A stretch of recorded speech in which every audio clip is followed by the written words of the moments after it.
Hello. Magandang araw. Welcome to my channel. Ako nga pala si Mystico Moreno or in short, Mismo. At dito sa aking channel, we will manifest love and light sa inyong Tagalog love reading ngayon na mismo. Okay, so ang gagawin natin ngayon ay inyong love reading para ito sa lahat ng Taurus. Okay, so I hope this will resonate. As I always remind everyone that itong general and collective reading may or may not resonate with everyone dahil I'm trying to tap the energy of all Tauruses. Okay? Kaya pwedeng hindi ko na sagap yung energy niyo. So, take whatever resonates, leave the rest behind. Kapag hindi talaga nag-resonate, huwag pilitin. Abangan nyo na lang po yung mga susunod kong love reading. Kaya, importante na nakasubscribe kayo sa akin channel. Or, panoorin nyo yung mga past videos na na-post ko na kasi pwedeng yon ay isa doon ay mag-resonate sa inyo dahil ang tarot and oracle readings naman talaga ay timeless. Okay, so bubunot ako ng 6 na cards from this deck. 2 for the recent past, 2 for the present, and 2 for the near future. And then we will clarify it further with the other deck. Okay, so simulan na natin.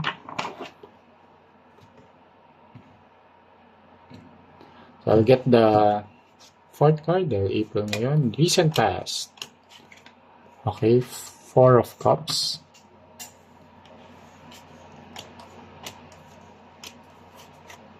Page of Coins. So present. The Sun. And 10 of Coins. Ooh, nice. In the future, 8 of Coins.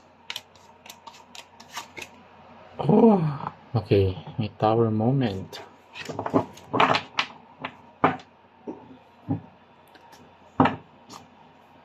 Energy you don't see coming is a Queen of Swords. So you might be dealing with a Leo and an Aries. But doesn't have to. Yun na yung strong energy na nasasagap sa reading na to. So pwedeng ibang signs pa rin. Pero check nyo rin yung kanilang Moon, Venus, and Rising. Baka yun yung mga signs nila sa mga placements na yun. Okay, in the recent past, medyo bago-bago tong relationship.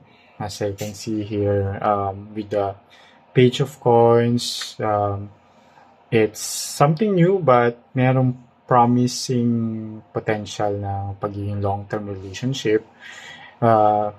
But with the 4 of Cups, may mga iba lang kayong priorities pa. Nung recent past, okay? May mga priorities kayong medyo tinry nyong ayusin para mas maging okay ang relationship niyo. Medyo may sense of, and then parang discontent sa connection. Pero in the recent past, naayos naman siya. That's what I see. Pero tingnan natin yung further details niya.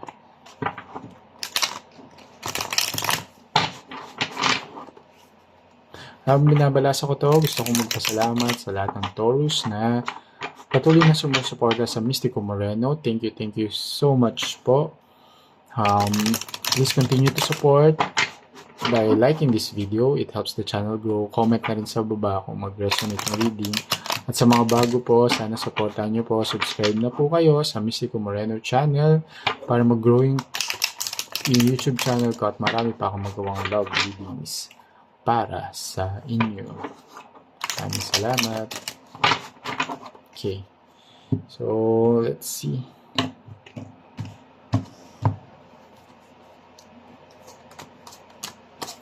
In the recent past, okay. Yeah, may maraming ang priorities to the point na may mga decision na kailangang na ginawa.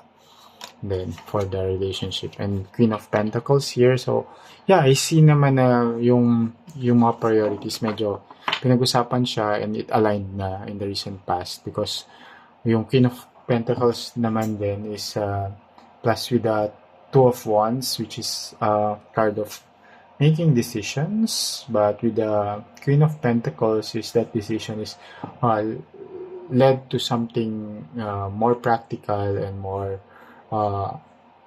yung alam mo yun, yung energy of being dependable and yung comfort nandun. So, what it means is yung decision na ginawa nga when it comes to priority, mas nag-align na siya sa relationship. Kaya at the present moment, happy kayo. Happy kayo with the Sun card and then with the Ten of Coins pa, which is a card of unexpected gain. There's a windfall sa relationship, very stable. Alam mo yun yung energy na gusto niyo na mag-settle down. Very happy kayo, contented. The relationship is successful. And that's the energy at the present moment. And let's clarify it further.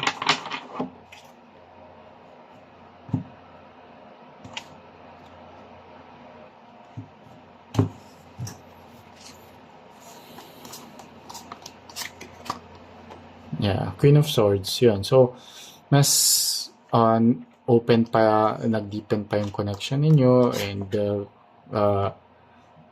the relationship is mas nag-uusap kayo and yung communication nyo is more ang tawag doon, yung wala nang nililihim pa, wala nang tinatago pa. And with the Eight of Cups, yung mga bagay din talaga na in the recent past, hindi nyo siya kinikip. Walang grudges, so you let go everything of that issues. And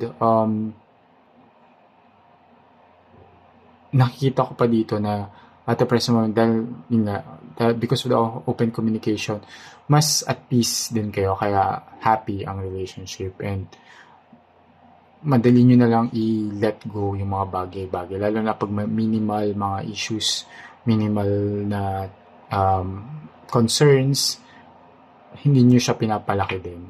Okay? In the near future, there will be some change when it comes to but I can see here hindi naman siya something negative talaga, pero with the Eight of Coins kasi here na I mean yung when it comes to the effort and dedication sa relationship, maybe because parang nakita nyo na okay naman na kayo dalawa. So with the Eight of Coins here, it's all about effort and dedication. Pero there's a Tower moment, so meaning may kind of enlightenment and revelation. Okay, pero sige, clarify natin. Ano ba tong Tower moment na naganap na related sa effort and dedication?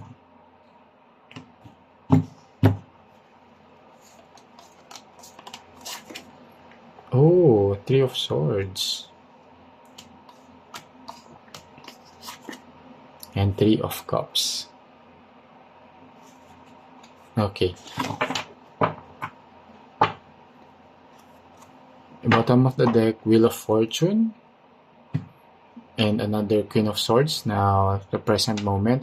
But I can see here that this is the energy that hindi kayo aware pero nangyayari siya sa relationship ninyo. Pero balik tayo muna sa near future.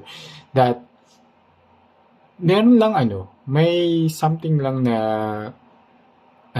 magiging cause ng sadness. Okay?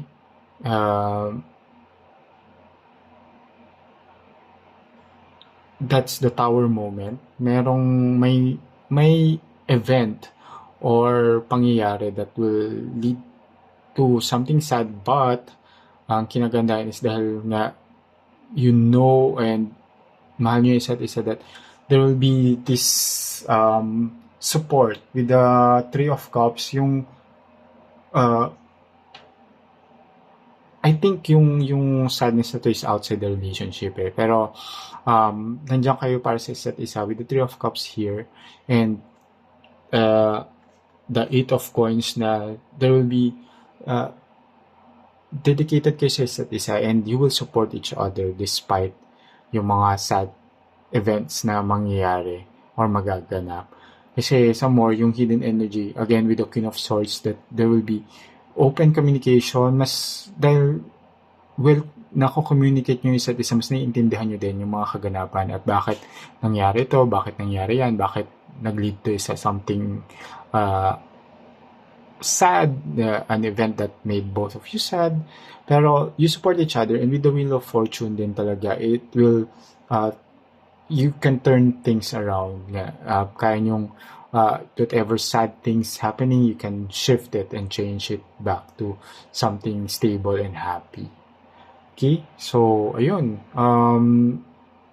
Ang kinagandahan talaga dito is you support each other, and that really helps sa relationship. And with the open communication, the present moment, plus yun din talaga, I mean, hidden energy siya, meaning in the near future that would really help in building